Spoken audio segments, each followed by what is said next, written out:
Hello बच्चों, good morning. आज हम लोग अध्ययन करेंगे पारिस्थितिकी तंत्र। पारिस्थितिकी तंत्र क्या है? पारिस्थितिकी तंत्र किसे कहते हैं, जिसे इंग्लिश में कहा जाता है इकोसिस्टम। ये इकोसिस्टम क्या है? पृथ्वी पर पादपों तथा जीवों का वितरण मुख्यतः जलवायु द्वारा निर्धारित होता है। किसी क्षेत्र के पादपों की प्रकृति काफ़ी हद तक उस क्षेत्र के प्राणी जीवन को प्रभावित करती है।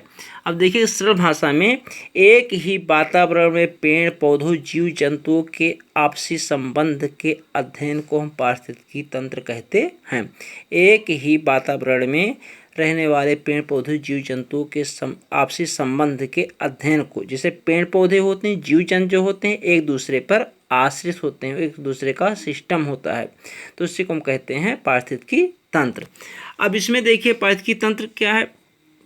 जब वनस्पति बदल जाती है तो प्राणी जीवन भी बदल जाता है। जैसे वनस्पतियां बदलेगी वैसे प्राणी जीवन भी बदल जाएगा। जैसे देखिए रेगिस्तान प्रदेश जो है वहाँ पर ऊँट पाए जाते हैं, भेड़ पाई जाती है, बकरी पाई जाती है, क्योंकि वो कटीले पेड़ पौधे खाना अधिक पसंद करते हैं, इसलिए वहाँ पर दूसरे तरह के जीव जंतु पेड़ पौधे होंगे। किसी भी क्षेत्र के पादप तथा प्राणी आपस में तथा अपने भौतिक पर्यावरण से अंतर संबंधित होते हैं।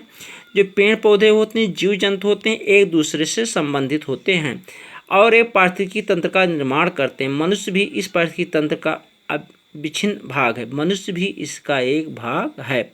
मानव जैसे किसी स्थान के पारिस्थितिकी तंत्र को प्रभावित करता है, मानव भी पारिस्थितिकी तंत्र को प्रभावित करता है। कैसे? मनुष्य वन जीवन और वनस्पति को अपने लाभ के लिए प्रयोग करता है। मनुष्य अपने लालच के कारण इन संसाधनों का अधिकतम प्रयोग करता है। वह वृक्षों को काटकर और जानवरों को मारकर पारिस्थितिकी तंत्र में असंतुलन पैदा करता है।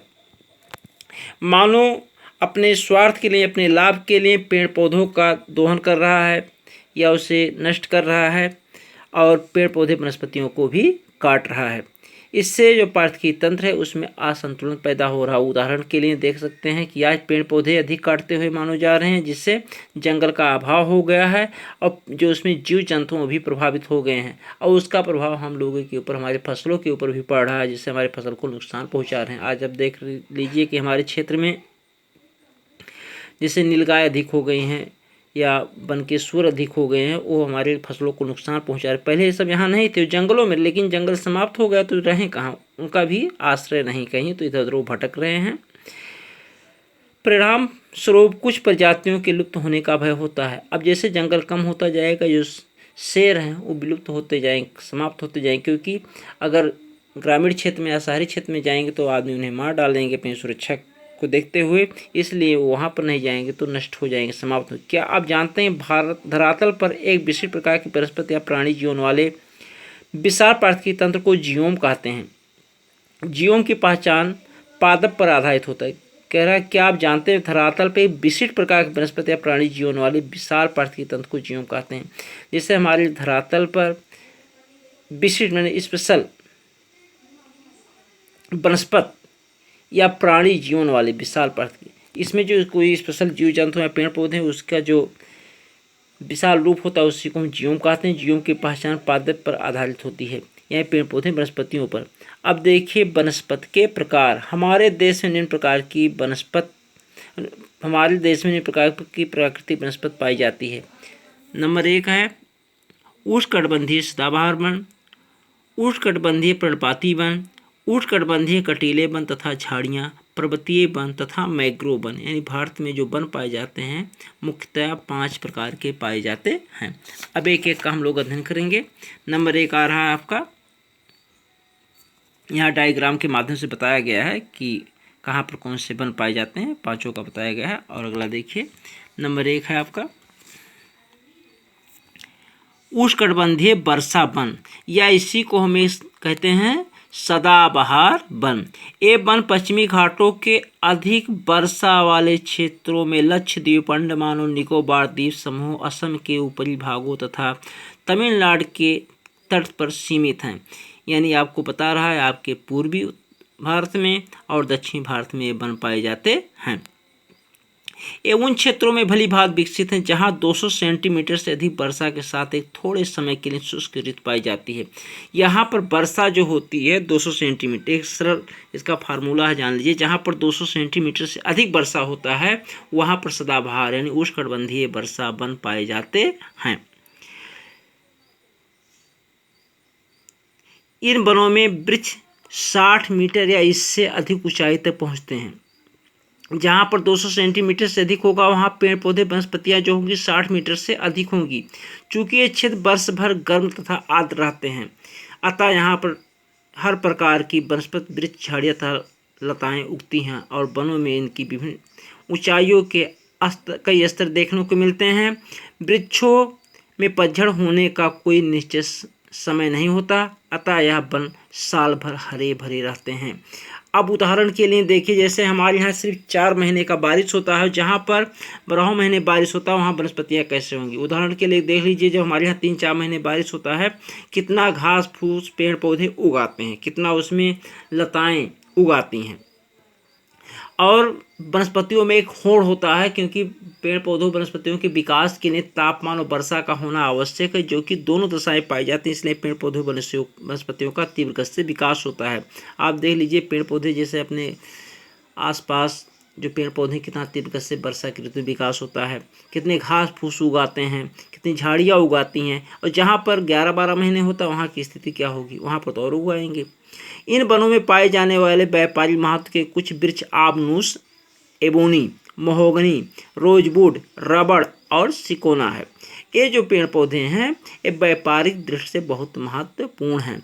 इन वनों में सामान्य रूप से पाए जाने वाले जानवर हाथी, बंदर, लैमूर और हिरण हैं।